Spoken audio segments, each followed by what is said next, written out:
Welcome to our sales and marketing roundtable session. So just a little bit of an introduction. I'm Jolene. I'm the head of partnerships from the Fit Summit. I would like to welcome you guys to our roundtable session on today's theme, sales and marketing, how to engage with your customers. So we will be talking about points relating to communication, marketing, sales strategies, as well as customer and communication retention. Community retention, that's what I meant. So just a little understanding of how this works. So there is a participate option and a view option. So if you wish to contribute any thoughts or any remarks, feel free to click on the participate and I will be able to add you in. But be patient with me because we only can have 5 people alongside with me at each time. So I'll be able to add you in and also drop you off when you wish to stop participating. All right. So yes, request permission to participate in the roundtable session. This entire session will be recorded and it would be sent to your emails at the end of the event. And so if you have any questions at all, do ask in the chat and we will address them. One little note is that we will try to keep the sharing short, under a minute, so that more people can have an input on this topic. So I apologize if I have to cut you off or I would have to, bump you out of the session so that someone else can join in the discussion. So I would probably add some people in who wants to talk about our very first topic. The first topic we will be talking about is relating to how are we communicating with our customers at this period of time. What platforms, what mediums, and what kind of communications you are using. Anybody would love to, contribute in this section? Have you all requested permission? Let me add you in if you would like to share your thoughts or share your own experiences.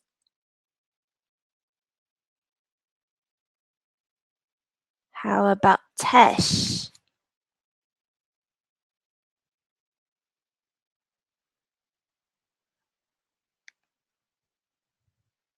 Okay, so now I am adding some people into the round table.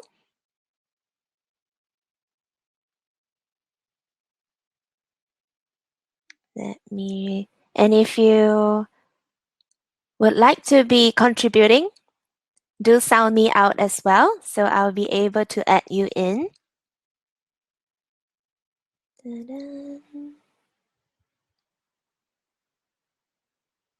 Can you guys receive the acceptance? You could share too, Tesh, if you would like to get started the meeting, because this is really all about a discussion. So it would be great to have you guys with me.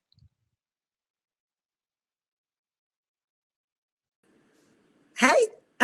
Oh, hi, Tesh. Hey, everyone. I love your energy. All right. So everyone, if you could just keep your introduction and remarks under a minute, that would be amazing. So the first topic that we're discussing would be about how you're communicating with your customers at the moment. So give a quick introduction and then give us your feedback.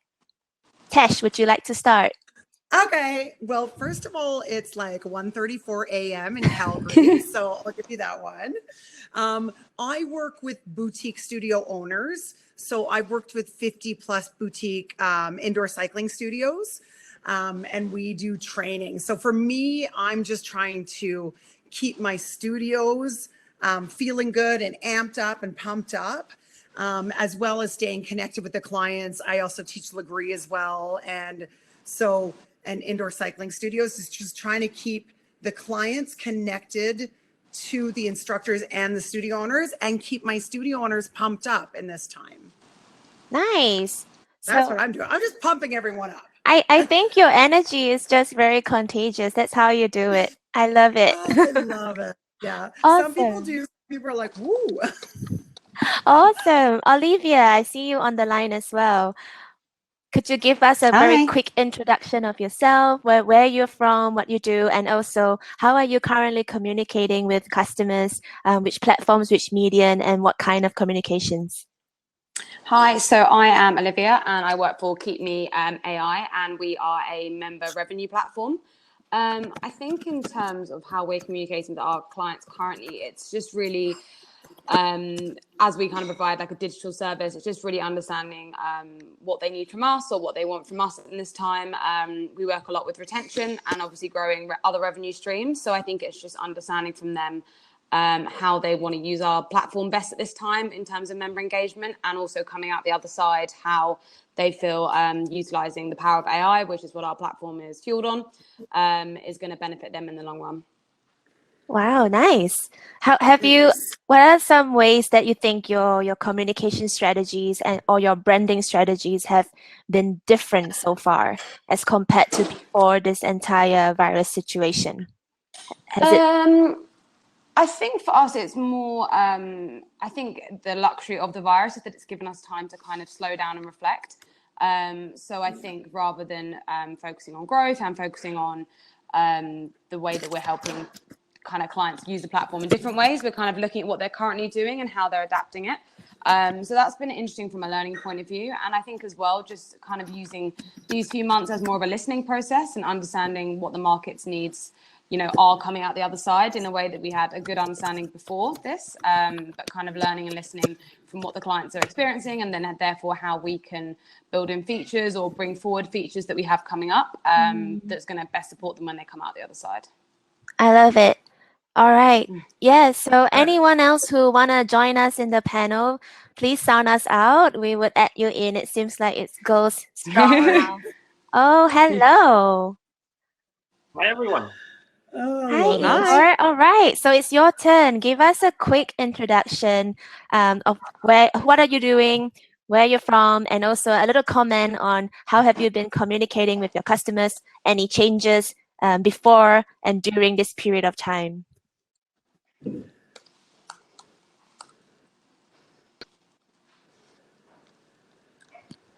Oh, we lost you. Oh no. Oh no, it's okay. Let's wait a little moment. Come back. Yeah, come back to us. He's probably like, oh my. Yeah. I would say down any questions. Anyone else would love to share? So welcome, guys. Those who have just joined us, we have just started our roundtable discussion on communication. We're talking about branding, marketing. How have we been talking to our customers? Tash and Olivia have just shared, you know, keeping their customers engaged, you know, pumping them with energy, getting feedback. We're still waiting for Igor's connection. And anyone else who would love to join us in this panel, please sound me out so I could accept your request. Nice. Or you can ask some questions down the side. Exactly. Well, we got Igor back. Any questions? I've actually, awesome. We have Anthony. Anthony, can you hear us? Anthony looks confused. Hey. Yeah, and we lost Igor. Okay, maybe I can remove Igor and accept him again. Can anyone Anthony, hear me? can you hear us? Yes, we can hear you. Yeah, we can hear you. Awesome. Anthony, would you like to give us a quick introduction of what do you do, where are you from, and any comments on communicating with customers in this period of time? Right. A question came in down the side. Any major changes? This is so weird. I can't hear anyone. Oh, you can't hear us? Maybe you can adjust your audio setting. Okay, so how about this? While Anthony figures out the audio setting, how about Tash and Olivia share your feedback on how has your marketing strategies changed in this period of time? How about Tash, you can start first. Dawn. Hey, Dawn from UK. I was over there last month before everything went sideways. So again, I shall add Dawn in. Yeah, Dawn Tuck. Yes, add Dawn in. She's with UK Active. She's amazing. For me, I think it's just, again, it's how do we navigate through this time? And I think that there's so many different ways to do it. Where did Tash go? Come back. All right, Olivia, how about you share first then? How has your marketing strategies been different? I think for us, yeah, as I said earlier, kind of moving away from a growth area and just kind of actually taking a step back and listening. I think there's always can be in these situations a lot of noise, and people to first jump on kind of the hype and a bit of the hysteria behind it. For us, we've really taken a step back in terms of our marketing and really just been quite considered of what we have shared and not had on. Not kind of putting out stuff for the sake of it, and really kind of responding to our clients in a way that anything we are sharing is based off operator experience that we've come into contact with via our clients. Nice. So it's really more focused on getting feedback instead of focusing on... Yeah, and I think just listening to the market and the needs rather than as a AI data company pretending that we know the exact pain points that our clients are currently going through. I think a lot of us have operator experience, and our founders, in fact, run a business through SaaS, so we can relate in that sense. But not pretending that we know every single kind of wheel in motion across markets that's going on currently. Yeah, it's true. Like some of us have been just going on calls just to, check in on people. How's everyone doing? Yeah. Right? Yeah. It's good to know. Exactly. How about you, Dawn? It's great to see you here. How about you share a really quick introduction, what you do, where you're from, and then give us a comment on any communication or marketing strategies. Sure. So hi, I'm Dawn. So I am co-founder for Action PR. We're a specialist health, fitness and wellness PR and marketing company. We actually work with Liv and the team at Keep Me, and with we do. and with a load of operators actually here over in the UK. And things that obviously as a team we needed to do was put together some comms plans specifically for our clients as we started entering this phase in the UK. Things obviously moved very, very quickly and did change on a day-to-day basis as we still keep seeing. And I think one of the most important things, Liv, is to your point really is, because things change on a daily basis, we have to be mindful that, not everyone has all the answers. And actually, I think what Sean and the team were saying in the main sessions is, you can't be expected to have all the answers straight away because this is unprecedented. And therefore, being open and honest with your customers is really important. We did see a lot of operators very sort of immediately decide to make a decision to freeze all their membership straight away. And actually, I think, those that we'd advised to try and do things slightly differently still had a lot of people that wanted to keep paying, wanted their clubs to keep going, and were sort of honest and open with their customers to say, look, we're working through things, we're finding solutions, we're looking for different ways to work, and have put those online solutions together. None of the online solutions that people have had to put up in within a couple of weeks and sort of massively move things so much faster than perhaps we ever thought we'd have to when it comes to putting things digitally, have been the perfect solutions, but they've been a solution, and our customers have been really, really grateful for those. Some of the first live sessions that some of our clients put together, they weren't seamless and they never will be seamless straight away, but members were grateful for the communication. So I think it's really that sort of being open, honest, and sharing with your members that you're working through this with them is really very important. That's awesome. Have you actually seen different ways of the online communication being done? For example, is it always like a Zoom, or is it more like emails being sent out, or more social media? Which one do you think has been working really well? Which ones do you think are more suitable for the current engagement? I don't think one chain of communication can ever be the only mode that you use. I think they all should be used in conjunction with each other, and be mindful of what those audiences look like. What you're saying to an audience that follows you on Twitter would be perhaps slightly different to how you communicate with your members via the portals that you have on your own platforms. I think it's really important that, like I say, we have a continual message that is. Can I put it so? After you talk to different communication platforms with different people in a different way, fundamentally we're all coming back to the same core message.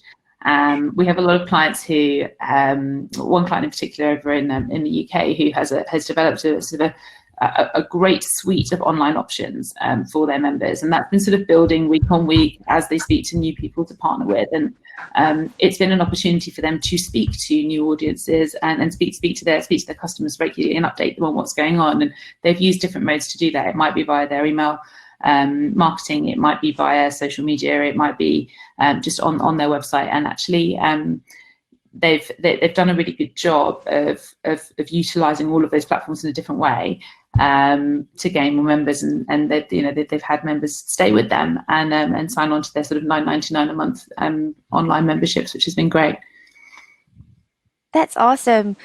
All right, we have a question over here. So from Sanrio, a club that I'm managing practices membership suspension and home workouts online. Is it right to bill them for access to the online workouts or free access? So yeah, so there are some people who are giving, free content for their community versus some of them, like what you mentioned, Dawn, have a package for an online program. What are some of your thoughts on a paid content or free content at this period of time? How about Olivia, you can share, and then we get Dawn as well. I will look into adding ethic in as also. I mean, I can't obviously speak from an operator angle, so I'm not the kind of best place to answer on that. But in terms of, I think, any support that you can offer based on your expertise. So for us, for example, it's how we can utilize predictive technology or marketing tactics that we're finding that are working for our clients. I don't see why you wouldn't want to share that knowledge with members or potential clients kind of moving forward. Nice. How about Dawn? What's your opinion on that? I think it's different for every operator. One of the things we need to consider is that a huge percentage of your revenue comes from your membership, right? So to completely stop that and continue to provide content for free, some operators may be able to bankroll that for a while, but certainly not many, I wouldn't have thought. So finding a way to ensure that you still have some cash coming in would seem sensible to me, and that, again, it's about that being open and honest. In order for us to ensure that our instructors can still continue to be paid, we're charging a fee for access to our online content. Now, of course, if your members are still continuing to pay their membership, then I understand that you can remove the additional paywall for them, obviously, because they're continuing to pay. But for those that are not, I don't see that there is an issue with continuing, with charging people for access to that content. Right. Thanks for sharing. So I've also seen like for Base, Jack from Base, he has done an online program where he has a landing page and he told the customers that it will be a paid online program. It's all to support the trainers that they so love. And if there's any trainer that, the customers want to particularly support, there's a code that you can add in and all the proceeds will 100% go to that particular trainer. So I think it's the intention of why people are still charging for the online programs and the value, like what you mentioned, still providing them that value. That's amazing. So I managed to add Rodell in, but he left us. So yeah, all right. So another thing is also local government regulations. Yes. So it's also important to check if there's any regulations in favor for the businesses. Any of you who have tried any of the online digital content in terms of either it's video on demand or any live streaming? What are your opinions on working out digitally at the moment? Dawn? So there have been a huge amount of live classes that I have tried, which have all had their they've all been good in their own way. But I think something that we need to be mindful of when it comes to online training is or digital fitness is it takes a huge production to develop something that is really slick. I think our members, are obviously all being very, very good at the moment at understanding that this is unprecedented, and therefore they accept that some of the options that they're finding online are not necessarily going to be the most slick and perfect. But in order to do some really high quality production does require a lot, and that's where we sort of need to look to those professionals, I think, and work with partners. People like Les Mills have been providing free access to their members, to their club partners, to all their online classes, and that's that's fantastic. It's allowed them to immediately offer a digital offering to their members. And they have a huge production team that produce those wonderful on-demand classes. There's not to say that also the live options are not fantastic, because it means that you get that interaction with people as well. But making live slick is significantly harder and will be a different experience. And I think that's what everyone needs to be mindful of, really. And in the longer term, I think, having an online fitness offering would make sense for everyone, as we've all understood. Everyone's been trying to do for a long time. This kind of pushed everyone to do it straight, as fast as possible. But I think, working with a partner to provide that content makes more sense financially than sort of having to do that entire production yourselves. Right. Yep, I agree. I think there's, again, like what you said, it's not like every communication platform is, it depends on what is suitable for the audience. And even for video and on-demand or live streaming, I think it really depends on the purpose, the way you can film it, the way you could make it sleek and is distributed across better. Yes. So, Igor, you're back. And Sandeep. So we have new friends here. Would you like to give like a really quick introduction of what you do, where you're from? And now we are communicating about any marketing strategies, any communication strategies that you have implemented so far. Yeah, hi. Should I start? Okay. Yes, okay, sure. So my name is Sandeep. I am from India, and we have a chain of health clubs and a cafe. It's by the name of Easy Human. And we are a small group exercise concept and a small gym concept. So again, it's a lot to do with a lot of capacity-based training. And I mean, it's been about 4 weeks now for us in India since we've been hit by the entire COVID thing. So, but what has really worked well for us, I will not say from a revenue point of view, but from a client interaction point of view, that there's not been a single day where we haven't interacted with them. We've sent them online workouts. We have 5 partners in the business. Plus we've got a group of trainers also. So we keep on sending them workouts every day, courtesy to MyZone. Everybody posts their recorded workouts, which always adds as a motivation.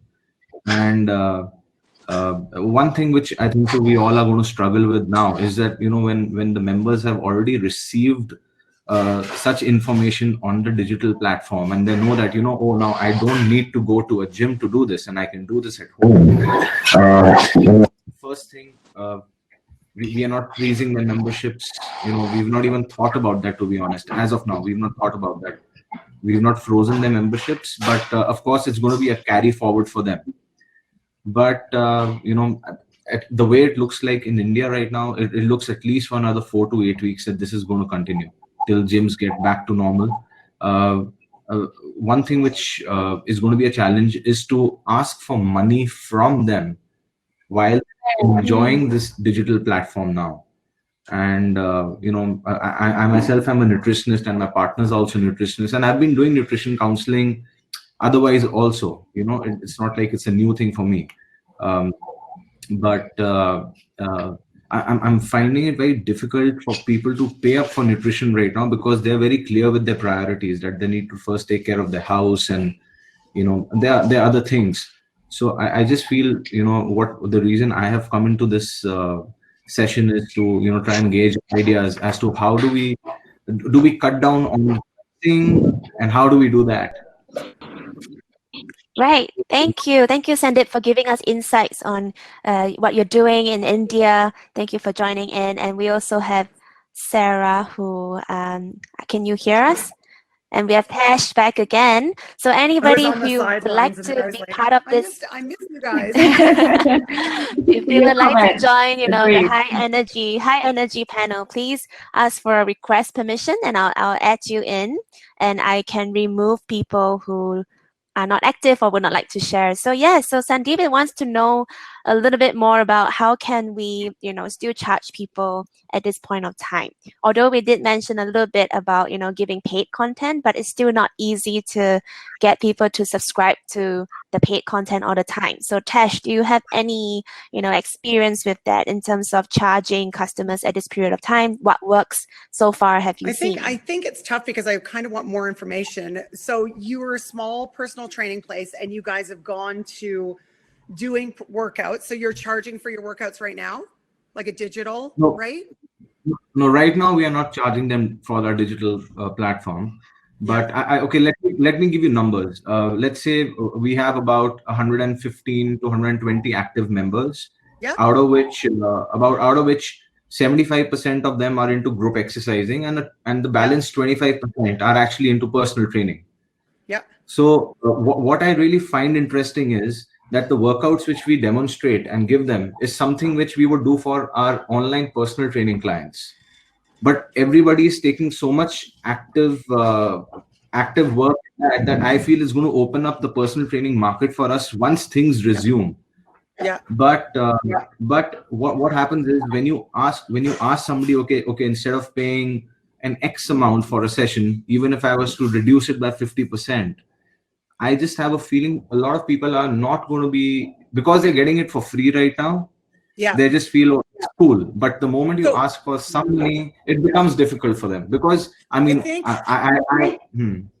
I feel like for us to start out, like as we first transitioned, because in Canada and with the States, we're a little bit behind you guys over there, I think. But what everyone did is they started with free, and then started to transition to a, maybe it's a donation to be in the class, or you've got to start to recoup a little bit of the money. And even if it's just, again, a donation. One of my studios, one of my girls, Joanna Magic, amazing undercard, she did, donation of at least $10. And she had people from, because now we're sitting here online and I'm in Canada, Dawn's in London, was just with her last month. Emma, where are you? And you guys are all in different places, and look what we can do now. So if anything, you could actually possibly start to reach out to other clientele. So you could start asking for donations, like find a platform to go in on that you can actually start asking for donations. The other thing is getting off, because a lot of people are on Instagram lives, and anyway, there's a whole thing about music and licensing, and we won't even go into that, but starting to go into, because you're small group training, so maybe you guys should transition to Zoom. Like I know FitGrid is working with MindBody, and transition to Zoom, and then you actually watch your clients. Like keep the small group training and demo the move, and then be like, yes, okay, Dawn, so good, all the way up, yes, all the way down, so nice. Start to get back into teaching to them in a small group, because right now I could see you, and if we were all doing a bicep curl, hey, who just came on, if we were all doing a bicep curl, I could coach you around that. And I specialize in indoor cycling, but awesome, right? Yeah, thanks for sharing. So we have two new friends joining us now. We have James and Gosea. Is that how I say it right? Gosha, awesome. So how about the both of you have a quick introduction of what you do, where you're from, and then we can continue talking about some of the questions we have in the chat, which is very interesting. How about James? Would you like to go first? I'm from Malaysia. I've been working with numerous gyms around, self-employed. But because of the pandemic, I think now the gym is like closing down, and we have restriction movement throughout the entire gyms. So for the sales and marketing, what I could suggest is we could actually have to look back through all the record of our customer base, how we are going to sell them, because some people, they are really not into digital marketing. Not really in.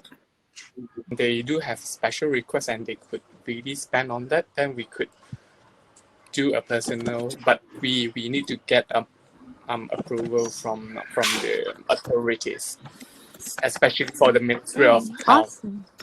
That's the thing in Malaysia, because in Malaysia everything is so restricted right now. All right, cool. Thank you for sharing. How about Gosha? Actually, I'm also in Malaysia, in Penang. So we're in the same situation. I have a small studio that I had to close 5 weeks ago almost. So the first 2 weeks we were doing free classes just through Facebook Live. But then we transitioned into paid classes. So I use a software, it's called PunchPass, and PunchPass has integrated with Zoom.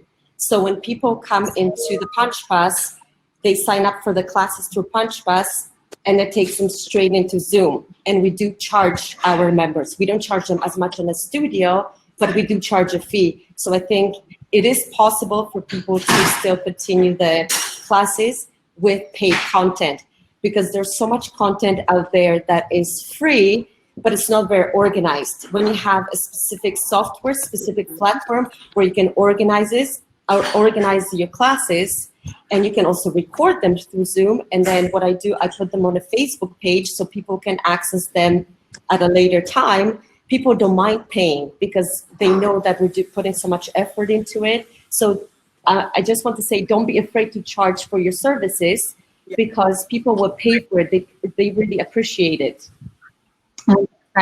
Nice. All right. So we have time for one final topic. So bear with me. This is one final topic that we want to address, which is a very interesting question coming up constantly, is that have you been preparing for when you can go back to offline, operations again? So have you been preparing your communications, your marketing, your strategy to transit back from online to offline? So we have like the final few minutes. So maybe we can get Gosia to share first. Have you thought about that? I have a feeling that we are on the movement control until 28th of April. 28. Yeah, but I have a feeling they will extend it. And I also have a feeling that when we go back to the studio, some people will be a little bit hesitant to go back to the studio. So I plan to keep my online training in place, but also add my live classes as well. So I'm going to do both. But Gosia, Hybrid. I would like to advise you would really have to get to really secure channel on that, because as I'm reading through online, Zoom is not really secure, because all the data is haywire. It's totally exposed to everyone. So you might need to think of picking up a paid platform on that. Yes, I do pay for my account. So whenever I go perhaps you can go for Skype or whatever it is. I think I've also received some, concerns about the Zoom privacy. So there are some good practices circulating around, like have a holding room before your actual Zoom session, so you could accept people that you expect them to be on the Zoom, and then also password secure. So I understand there's difficulty as well. How about Tash? Do you have any quick advice on, what people should be thinking right now in terms of transiting back to offline? Well, I was writing a note back to Stephanie with so many. I'm seeing the notes. Oh, were you, Dawn, too? Just because I know what I'm seeing is everyone is still writing, like they're really concerned about, because everyone did do free. And I know I'm flipping the topic, but everyone did do free. And so trying to transition to donation base. And then Stephanie's like, well, so many free options in the market. And what I was starting to write back is ideally your clients want to be with you, right? So they would pay a minimum donation because they want to see you guys back. Like they want to see your studios back, right? Anyway, sorry, that's what I was writing back to you. I think yeah, Dawn, you just to your point, like we've had some clients who have started to charge, or some had the foresight to charge from the straight off, by sort of leading people in with some free content that they then pay for more. And actually one of the ways that they've also justified that is like going back to that sort of being open and honest message is, we want to still keep paying our instructors, but also they're donating 50% of the membership, some of them.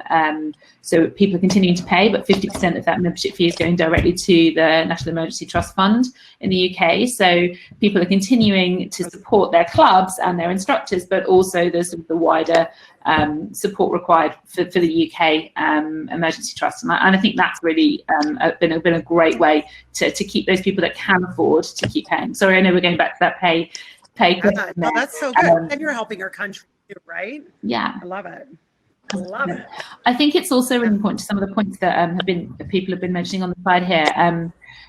This is now an opportunity as well. If you're putting in a paywall and you're asking people to enter the data whilst they're accessing the content, then this is obviously generating entire data, more data for you and opportunities for leads further down the line when you do come to open. So you're starting to, oh hi, This is Lola. So great. so jealous of furry friends. I wish I had pets. Oh my goodness.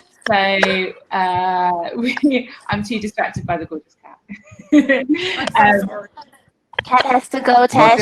Distracting everybody. There's also, I think, an importance in paying attention to having that paywall, collecting that data, and then utilizing that data as these are all leads for future membership when you do start opening, right? So start getting your comms together, and making sure that you're utilizing that data. Now, if you're using something like Keep-Reading, you'll automatically have all of that data put into your system, and they will be able to help do that for you all automatically. But it's really important to be utilizing this time, as some of your speakers were saying earlier, to be planning for that opening and using some of this downtime to start changing that offering, and then speaking to your new members and your current members.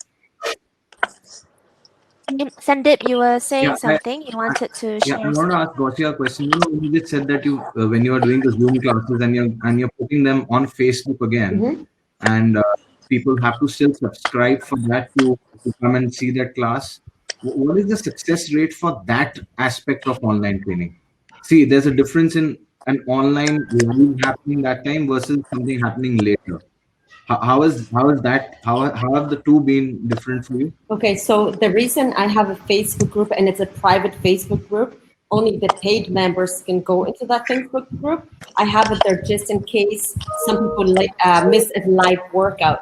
Because actually, I'm finding that I'm in Malaysia.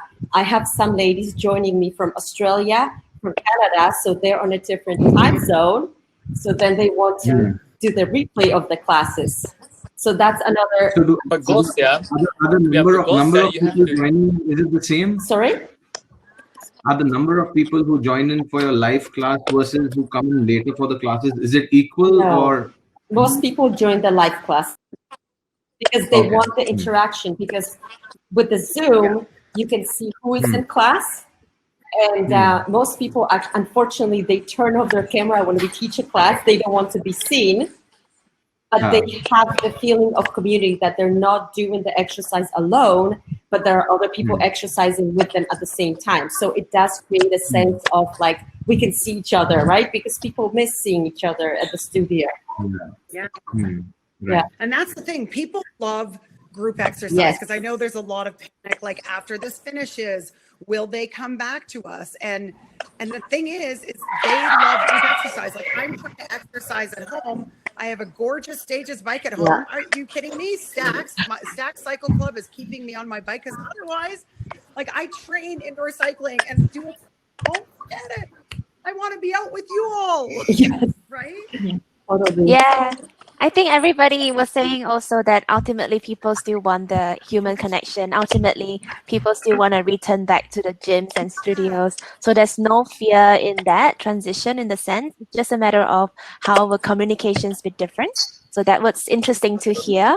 Actually, now we are going to be wrapping up our session. Time flies, but we've been having this roundtable for 40 minutes of marketing and sales. I hope it has been useful. So amazing things that we have shared so far in terms of now is the best time to really get feedback, communicate with our community and customers so that we know what they want. We know how to communicate and help them better. And also understanding that do not be afraid to charge, even though it's in digital, but there are many strategies and ways to do it. All right. Thank you guys for awesome. contributing in the panels. One more thing is that we are not done here in the Fit Summit virtual conference yet. So we still have 20 minutes for you to go network with people, meet some amazing people, share the positivity, great energy, and also a last chance for you to check out the expo area. So if you haven't seen, there are amazing exhibitors there, sponsors who have amazing videos. You can connect with them. And yeah, have an amazing rest of this time. And I hope to see you guys soon. Thank you so much.